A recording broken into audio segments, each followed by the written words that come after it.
Vielä 5 minuuttia. Hei, sä myöhästyt kohta.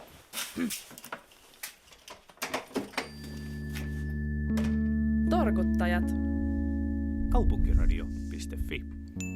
No niin, torkuttajat täällä, Mia ja Henna. Hyvää huomenta. Kello on tasan 10 ja me olemme saaneet vieraan tänne.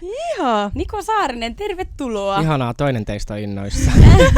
Me molemmat ollaan innoissa. Tämä on mun mielestä ihanaa, että me saadaan tänne muita ihmisiä. Mä oon katsonut tuota Hennan naamaa nyt 2 tuntia tässä. Kyllähän se rupeaa tuttaa välillä. No niin. Kaikella rakkaudella. Hei, ihan alkuun. Sunnuntaina on äitienpäivä. Joo. Onko sun äiti tärkeä sulle? On, se on mulle maailman tärkein ihminen. Hyvä, koska me halutaan nyt tehdä äitienpäiväkortteja. Oi. Ja mä ajattelin, että jos sä haluaisit nyt osallistua tähän meidän askarteluprojektiin myös, niin sä saat tehdä ihan oman kortin. Mitä jos mä vastaan, että en mä halua? Tämä menee vääntäjän suunnitelmat No sit nyt. me tehdään vaan. Sitten me tehdään varmaan sunkin äidille. Joo, ei kyllä mä voin tehdä. Tehdään jotain. Meillä on Mä tarreja siis ja todellakaan glittereitä. osaa askarella, että siihen nähdään, mutta joo. Meillä on kaikkea tuollaista tarraa. Kaikkea tarraa löytyy, glitteri. Mitä nää on, jotain bling bling jutskia ja vähän sydämiä ja me käytiin teille shoppailemassa. Ja sitten on tämmöistä glitteriliimaa. Mut joo, let's get started. No niin, mutta Niko, me ollaan saatu tänne Pitääkö mun siis puhua ja askarella Joo, samaan tää on aikaan? kyllä, Tää on että niinku testataan. blonditesti. Kyllä. Kui tuulitunneli mä oon. Niin, kyllä. Ja Tää on sieltähän se nimenomaan. tuli pienellä aasinsillalla, että oli tunneli. Jep. Me soiteltiin viime viikolla tosiaan Linnanahteen Akille, sun työkaverillesi vai mitä työkaveri? Työkaveri. Onko se työkaveri? On kai se työkaveri. Kyllä se lasketaan varmaan. Niin hän tosiaan kehui sinua aika paljon siellä. Ei uskaltanut sanoa mitään pahaa. Niin, kun me Valitsessa aika. kysyttiin me kyllä siltä, että onko mennyt hermot tällä porukalla ja näin, niin se oli vähän silleen, että se ei oikein se vähän sellaisia poliittisia vastauksia antoi, että se vähän kierti ja kaarti, Vähän mutta joo. Ei ollut ehkä ihan sillain niinku, että miten kuka teistä on niin kuin pahin? Mites sulla, meneekö sulla hermot kenenkään kanssa vai onko se Aki, jonka kanssa menee eniten hermot? Mä varmaan oon ehkä meidän porukan pahin diiva. Meinaatko? Jopa pahempi kuin Maisa Torpan. No ei. Siis silloin kun me kuvattiin ihan niin kuin meidän ekat jaksot, niin siellä oli vähän semmoista kipinät lenteli, mutta se ehkä johtuu siitä, että oli uusi projekti ja kaikille vähän uusi tilanne. Mutta siis nyt me ollaan kyllä hitsauduttu niin kuin tosi hyvin yhteen ja mun mielestä niin kuin joka kerta kun me kuvataan uusia jaksoja, niin ne aina paranee. Että totta kai kun se porukka tulee tutuksi, niin niin totta. Niin. jutut muuttuu. Te kuvaatte niin kuin kerran viikossa 2 jaksoa. 2 kertaa viikossa. Eikö 2 viikon välein 2 jaksoa. Okei. Onko se aika pitkä päivä kuitenkin? Se on. Niin miten siinä sitten tuntuuko silleen, että miten ne kuvaukset venyykö, ne pääseekö asiaan vai lähteekö laukalle? Lähtee laukalle. Hyvin usein. Aina kun kaikki on silleen, että voi mahdoton mitä juttuja sä puhut TV:ssä, niin sitten mä sanon, että pahimmat ei ole ikinä edes tullut vielä eetteristä ulos.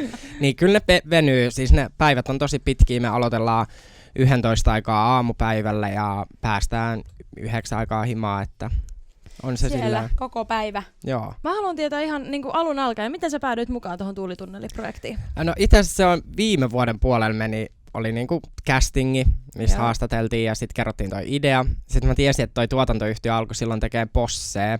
Niin mä ajattelin, että se on joku Possen piilokamera juttu. Ja sitten kun me kuvattiin se pilottijakso, mä olin silleen, että ei vittu, että tää on piilokamera. Että tämmöistä ei oikeasti voi olla tulos TV:stä.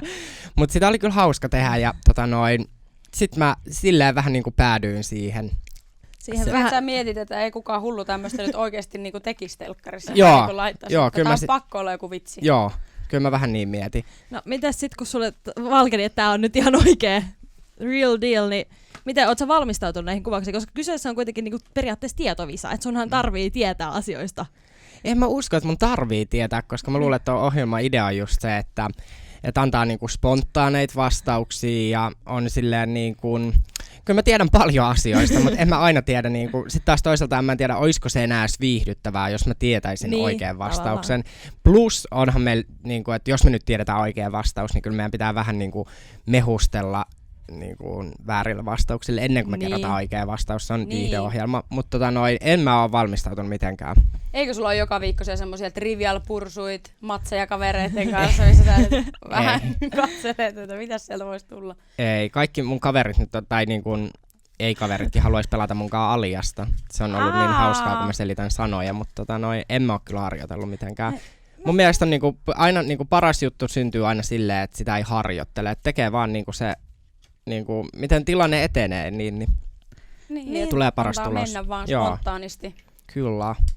Miten sanoiko Aki sit viimeisen sanan, että nyt tää meni liian pitkälle, että nyt, vai kuka siellä on se, joka pomottaa? Niin, no se riippuu vähän. Kyllä me niinku huudellaan sit, jos ihan oikeasti ne läpät lähtee niinku ihan tosi törkeäksi, niin sitten me huudetaan aina, että tätä ei voi laittaa ohjelmaa. Että kyllä siellä semmosia on, että muun muassa Maisa vaati, että oliko se edellisessä jaksossa, kun hän sanoi, niinku, että jos ei mene armeijaan, niin saa homon paperit. Niin Maisa muun muassa pyysi, että se ei tulisi TV:stä ulos, mutta kyllähän se tuli TV:stä ulos. Ja nyt mä muistelen, että nyt huomisessa jaksossa, kun meille tulee, niin mä sanoin jonkun todella ärsyttävän jutun. Ja mä haluaisin, että se ei tuu julki, mutta kyllä mä uskon, että se tulee. Eli kaikki nyt huomenna telkkareiden Kyllä, ääreen. kello 22. 22. Oliko se Sub TV:ltä, kun se näkyy? Kyllä. Supilta, joo. Subi. Ei Sub TV. Se on subi. Sub TV, Millaista palautetta sä oot saanut sitten tosta? No, me Akilta kysyttiin, niin me nimittäin viime viikolla just, että millaista palautetta on tullut, ja Akilla oli vähän puolustelevalla kannalla, ehkä sanotaanko näin, että oli tullut ei välttämättä niin posia, mutta kuitenkin hän seisoo asiansa, sanojensa takana ja on kyllä ylpeästi mukana, mutta... Joo, siis niin kuin, ihan sikanahan me ollaan saatu negatiivista palautetta jo ennen kuin se ohjelma alkoi. Niin ihmiset oli silleen, että voi että mitä kurapaskaa. Ja se on aina jännä juttu, kun ei ole tullut niinku yhtään jaksoa ulos, että jengi on jo silleen, että eikä, tää on ihan hirveetä. Pääsääntöisesti ihmiset varmaan on silleen, että kuin me voidaan olla niin tyhmiä, niin kyllä mäkin puolustan itteeni siinä mielessä, että ihan oikeasti tyhmä ja idiootti ihminen ei pystyisi 30 sekunnissa antamaan viihdyttävää vastausta, mikä näytetään TV:ssä suht hyvään katseluaikaan suht isolla kanavalla. Joten kyllä mä niin kuin sanon, että en mä idiootti ole. Okei, nättikortti tuli. No mä en edes ole pystynyt alkaa kirjoittamaan, kun mä en pysty kirjoittamaan samaan aikaan, kun mä puhun. No niin. Mutta se on varmaan tosiaan, kun on tommosiakin persoonia, että millä se on jo niinku ensinnäkin sun ja Maisan ja Akin naamalla silloin mainostettu telkkarissa ja näin, niin sehän on niinku, mutta kyllä mä näen, että se on niinku positiivinen asia, jos se niinku puhuttaa. Joo, siis totta kai niinku kaikki jutut, mihin mä lähden aina mukaan, se on ihan sama, vaikka mä pelastaisin 10 tummaihosta pikkulasta niinku kadulta, ottaisin ne himaan, niin siitä saataisiin niinku ihan hirveä lööppi aikaiseksi. Oletko sä suunnitellut tämmöistä? Se tuli tolleen. Ei, tää on esimerkki, koska mä ihmettelin joskus, kun mä tulin julkisuuteen, että miksi kaikki, mitä mä aina tein, niin aina oli skandaali tai kohu. Niin sit mun ystävä sanoi, että se on niinku ihan sama, mitä sä teet, niin se on aina. Ja niinhän se oikeasti on, että sit vaan niinku sen kanssa pitää oppia elämään niinku ja miettiä silleen, että lehdistö tekee omaa duunia ja mä teen omaa duunia. Kaikki mitä mä teen, niin mähän teen sen vaan ja ainoastaan saadakseni julkisuutta. Näinhän se juttu menee ihmisten mieleen. Joo, mä oon oikein kohuniko. Ja silloin kun toi ohjelmakin alkoi, niin sanottiin, että kohu julkis ja näin, niin sit mä kyllä mietin, että mikä on ollut se viimeinen kohu, missä mä oon ollut. Että siitä on varmaan 4 vuotta aikaa. Ja mikä kohu se oli? Mikä kohu se oli? Mä oon varmaan ollut kännissä jossain. Mä veikkaan, en mä tiedä. Ehkä, mutta ajat muuttuu ja niin. Siis sitten kun niinku ei ota sitä turhan vakavasti, koska ei julkisuus ole mulle mikään juttu, niin sitten sen kanssa pystyy elämään. Vetää sen läskiksi läpään.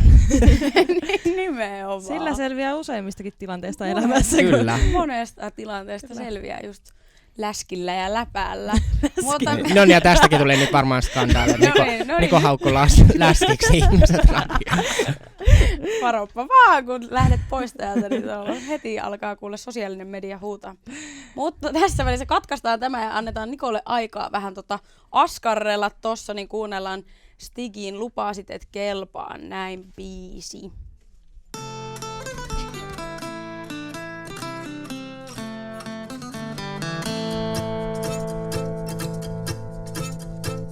Se oli ilta niin ihmeellinen, kun kivinokas kohdattiin. Stigin Lupasit et kelpaa näin. Kaupunkiradion torkuttajissa meillä on vieraan Niko Saarinen, joka koristelee täällä meidän kanssa äitienpäiväkortteja. Kyllä, hän ei pysty puhumaan samaan aikaan, mutta hän on ihan just valmis. Nää kaupunki.tv live-striimistä näkee myös videokuvalla. Tämä on meidän tonttupajan. Kyllä, Tonttupaja. Ihanaa. Sieltä voi käydä katsomassa, minkälaisia upeita luomuksia me saatiin. Ja tää on ihan hirveä, että miksi mä ikinä tajuu, kun mä menen radioon vieraaksi, että mä saatan näkyykin. Mä tuun aina radioon niin kuin sen näköisenä. Nykyään niin. saattaa näkyä. Mutta sulla on tommonen aika kivan näköinen pohjarusketus. Huomasin. Joo. Ja sitten olen saattanut seurata sinua sosiaalisessa mediassa, että olet heilunut jossain puulilla, jossain päin Turkkia. Joo. Me oltiin ystäväni Maisa Torpan kanssa tekemässä televisio-ohjelmaa. Kuinka yllättävää. Mutta tuulitunnelia ei varmaan kuvattu. Ei me kuvattu. Itse asiassa oli hyvä, kun yksi sellainen suomalainen turisti saattoi olla pienessä sievessä. Tuli kysymään, että missä Aki on. Mä oltiin silleen, että Aki ei ole nyt täällä. Mutta joo, me tehtiin eli Foxilla alkaa sitten myöhemmin tänä vuonna. Mä en edes tiedä milloin, minkä niminen ohjelma, en tiedä. Mikä mun rooli on siinä ohjelmassa, mä en tiedä sitäkään, mutta mä oon siinä. Mitä sä teet siinä? No mitä ihminen tekee lomalla? On uima-altaalla, käy ravintoloissa syömässä, niin, shoppailee. okei. Joo, eli meidän niin kuin ulkomaan reissuun seurattiin. Okei, Oliks- kuulostaa aika mielenkiintoiselta. Kuinka villi ulkomaanreissu teillä oli? Niin. Itse asiassa voisi luulla, että niinku, kun Maisa Torppa ja Niko Saarina on ulkomailla, että se on jotain niinku aivan uskomatonta, mutta herranjumala, mä ostin villasukat. Me nukuttiin Maisan kanssa 11 tunnin yöunet. Ja se tuotantoyhtiökin oli silleen, että mitä täällä tapahtuu. Niin kun Onko ne oli kuollut? Joo, onko ne kuollut? Tai silleen ne oli, että vittu, jes, ne on kuollut. No ei ollut. En mä tiedä, millaisen ohjelman siitä saa aikaiseksi. Kai siitä jotain saa, tai ainakin palkkaa mulle siitä maksettiin. Että mulle ihan sama, tuleeko se ulos TV:stä vai ei. Nyt ne Okei. pähkäilee siellä, Niin. että me palkattiin tänne tällaiset ihmiset, ne tulee Nukkumaan tänne. Nukkumaan, joo. Oi Mutta ei. ilmeisesti on kuitenkin jostain matkailuohjelman tyyppisestä kyse vai tämmönen Nikon ja Maisan iholla sarja vai? Ei, siis itse asiassa niinku, siis se sarjahan ei kerro meistä. Tai niinku, että me ei olla ainoat tyypit, ketkä on siinä. Okei. Et siinä on muitakin ihmisiä. Et se on niinku, kai vähän kuin joku niinku, matkaoppaat aikoinaan ollut, mutta et sit siinä on niinku, enkä mä tiedä mitä mä saan sit ohjelmasta edes puhua. Mä varmaan en puhunut ohi suuni. Kohu Niko paljastaa. Joo, skandaali Niko Niin, kertoo. me äsken mietittiin niitä kohuja, niin nyt... Nyt joo. Eikö se on aina ihan hirveätä, kun tekee kaikki juttuja, sit niistä ei saa ikinä puhua. Niin, sit sun Niin. pitää olla sillä, Joo. että mulla on niin hyvä juttu, mutta ei Joo. mä pysty sanomaan. Esimerkiksi Tuulitunneli oli semmoinen, mä tiesin puoli vuotta, että se on tulossa TV:stä. Ja tälleen sit aina kaikki niinku, kyseli, no onks jotain juttuja tulossa? No on ehkä tulossa. Ja... Ehkä jotain pientä Niin. tulee tässä.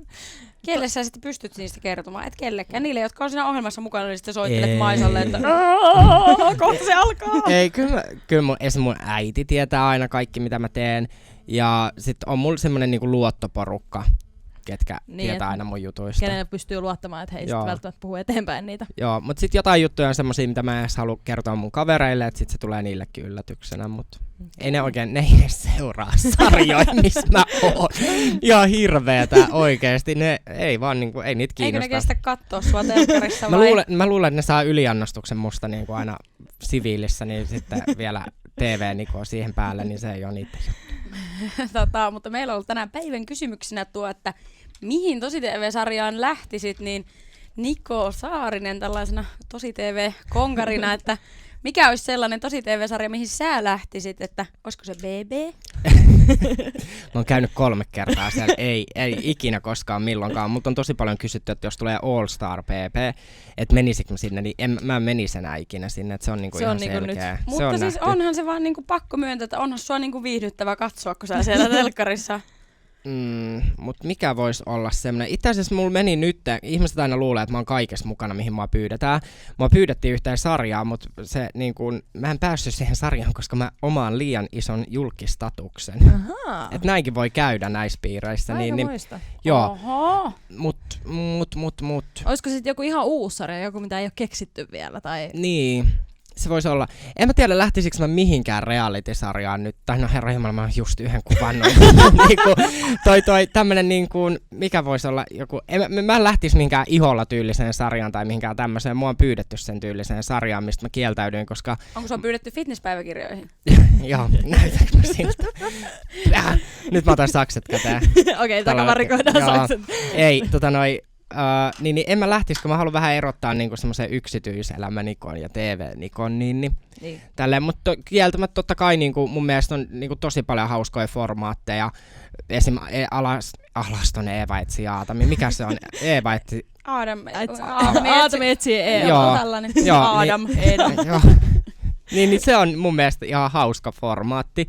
Mä niinku...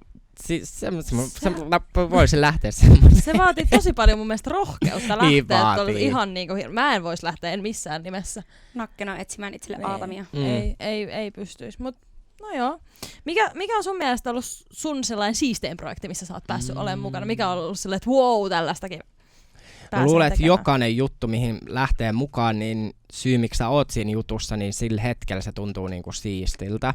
Mutta jos mun pitäisi niinku sanoa, että mikä on ollut ehkä mun, niinku, jos voi puhua niinku urasta tai tälleen, niin ehkä Viidakon tähtöiset on ollut se niinku ratkaiseva juttu. Ja siis olihan se hauskaa, ja se oli oikeasti, niinku, vaikka siitäkin nyt saatiin viihdeohjelma, että apua nyt ne kiljuu siellä ja pelkää hämähäkkejä, niin se oli oikeasti aika rankka reissu. 3 viikkoa asuu niinku Viidakossa, ja se... Niin, me ei oikeasti päästy siellä suihkuun kameraryhmän lähdettyä eikä mitään, niin kuin, me oikeasti... Se tehtiin oikeasti. Joo, niin kuin... joo niin se on ehkä ollut mun niin kuin, siistein juttu, mutta nyt mun on pakko hehkuttaa sitä tuulitunnelia, että se on erilaisin juttu, missä mä oon ikinä ollut, koska siinä mä oon oma itseni, potenssiin sit vähän laitan semmoista TV lisää, mutta mut se on hauska juttu, koska se on sit semmonen, missä toivon mukaan ihmiset näkee, millainen mä oon silleen, että mullakin pelaa hoksottimet.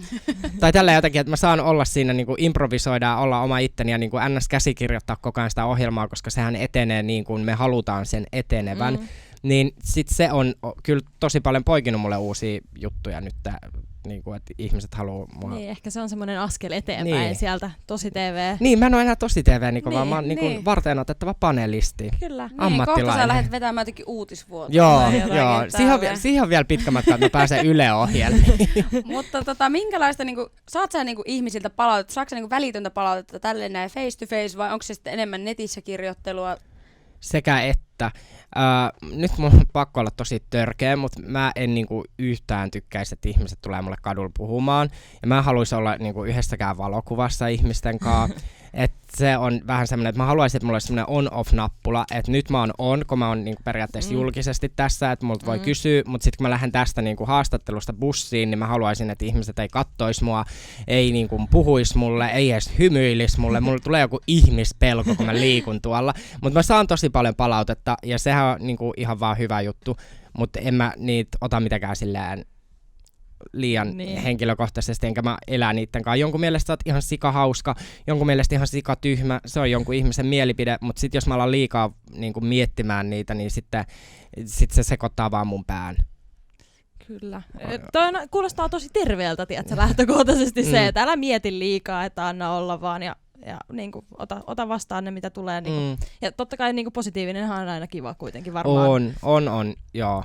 Ja siis ylipäänsä niinku palaute, koska silloin kun saa palautetta, niin tietää, että on tehnyt jotain oikein. Mun mielestä olisi ihan hirveetä, että tuulitunneli pyörii 10 viikkoa TV:ssä, kukaan ei sano sulle mitään. Kukaan ei reagoi. Niin, kaikki on vaan sillä, että ok. Niin, niinku, sanokaa idiootiksi ja pimpoksi, niinku, sillä mä elän.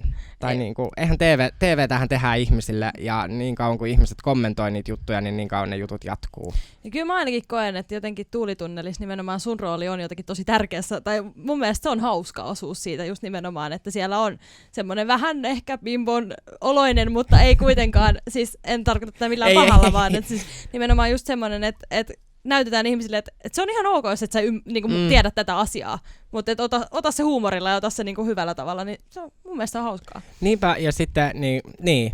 Ja nimenomaan kun ihmiset sanoo, että sä oot idiootti tai tälleen, niin mä sanon, että idiootti-ihminen ei olisi koskaan pystynyt elämään tätä juttua niin kuin 7 vuotta. Sitten on 7 vuotta, kun mä oon tullut julkisuuteen, niin se 7 vuotta on sisältänyt aika monta sopimusneuvottelua ja mä oon diilannut ja viilannut juttujen kanssa. Jos mä olisin ihan dille, niin eihän mä, herran jumala, mä olisin hypännyt juna alle niin kuin ensimmäisen vuoden jälkeen, kun mä sain kaikkea sitä palautetta näin, että en mä tyhmä ihminen ole. Nyt mä vakuutan. Mä en oo tyhmä ihminen. Kuunnelkaa kaikki. Joo, kuunnelkaa. Mä ainakin ostin tän ihan täysin. Mutta mä mietin, kuinka monta kertaa mä oon tämän ohjelman aikana niin vakuutellut ihmisen. Mä en oo idiootti. Mä en oikeesti oo idiootti. Oi kauan. Saatiinko se sun olo nyt siihen? Joo, nyt. Hei, mä haluan kysyä tähän loppuun vielä, että niinku, mikä sä haluaisit olla isona? Tai siis niinku, just puhuttiin siitä, että okei, tää tuulitunneli on ehkä askel eteenpäin. Ja Niin Ylelle on pitkä matka. Ylelle on pitkä matka, niin mikä olisi Mä en semmoinen... edes halua Ylelle. Pirkele. Älkää edes pyytäkää mua. Mulla on ollut aina 3 haavetta julkisuudessa. Niin kuin jos puhutaan julkisuudesta. Niin, periaatteessa uralla. Niin ne on niin kuin oma talk show, oman kirjan kirjoittaminen ja oman levyttäminen. Ja mä sanon, levyttäminen. Ja mä sanon, että näistä 3 jutusta 1 toteutuu ihan hetken kuluttua. Mikä se on? Niin, mikä se on niistä, mutta joo, niin silleen julkisuudessa mä alan olemaan silleen saavuttanut niitä juttuja, mitä mä haluan, mutta mä haluan keskittyä sitten yksityiselämään. Niin, ne haaveet, mitä mä haluan elämästä, niin ne niin kun on jossain muualla kuin TV:ssä tai kirjojen kansissa tai CD-levyjen kansissa. Onkohan Niko Saariselta tulossa joku kesäbiisi? Kesähitti. Niin, sitä kun me just tässä 1 päivä perattiin läpi, että sitä ei ole oikein vielä. Mikä olisi sun mielestä nyt, jos pitäisi valita tämänhetkistä kappaleesta tämän kesän hittibiisi, kun viime vuonna oli Kasvirin Vadelmavene, niin... Se oli muuten ihan hirveä. Ihan oikeesti. Mä en tiedä, mä en ole oikein kuullut. Mä odotin niinku tätä Robinin ja Elastisen uutta biisiä. Lätkäbiisin, joo. Mutta se ei oikein sytyttänyt mua. Et siitä puuttuu oikein, joku. Se ei lähtenyt lentoon. Mä en nyt kyllä vielä kuullut sellaista, mikä olisi niinku se kesähitti. En mäkään, mutta missä kohtaa kesähitti pitää ilmestyä? Niin, kato, nyt se kyselee vinkkejä. Milloin me pistetään mun levy ulos? Laita tulee meille se, niin laitetaan tonne Kaupunkiradiolle soimaan. Ensi-esitys täällä. Niin. Vai onko sulla se jo mukana kenties? Voit vetää myös livenä, jos siis menikö mulla ohi jotain, mutta sanoinko mä, että se oli noista 3 jutusta se biisi juttu? Te lähditte nyt vähän laukalle. Sä et vielä sanonut en sitä. En sanonut mitään. Mutta musta vähän ehkä tuntuu, että... Se oli vaan se, mikä meille jäi sillä Niin. Te ootte kuunnellut mun heleitä ääntä, niin ajattelet, että seuraava askel on pakko olla artisti. Kyllä, joo. Selkeästi. Mutta kesäkiertue. Me kiitämme vierailusta. Mä kiitän. Oli ihana tulla askarteleen tänne. Nyt viet äidille kortin sitten mukana. Otetaan vaikka foto vielä tuonne Kaupunkiradion Instagramiin näistä meidän upeista tuotoksista. Ja tää oli, kato, 2 kärpästä samalla iskulla. Äitillä on huomenna syntymäpäivät, niin Oi. Multitasking. Kyllä, onnea äidille. Ja kaikki tarrat ja kaikki oli ilmaisia. Tämä oli hauska reissu. Kannatti tulla. Mutta kiitos sinulle, että tulit tänne meille. Meidän pieneen vaatimattomaan studioomme vieraaksi. Kiitos kutsusta. Mä en ole idiootti. Niko Saarinen ei ole idiootti. Kohuniko paljastaa. Ja huomenna voitte katsoa Kohunikoa ihan TV:stä 22.00 Subilta. Hyvä.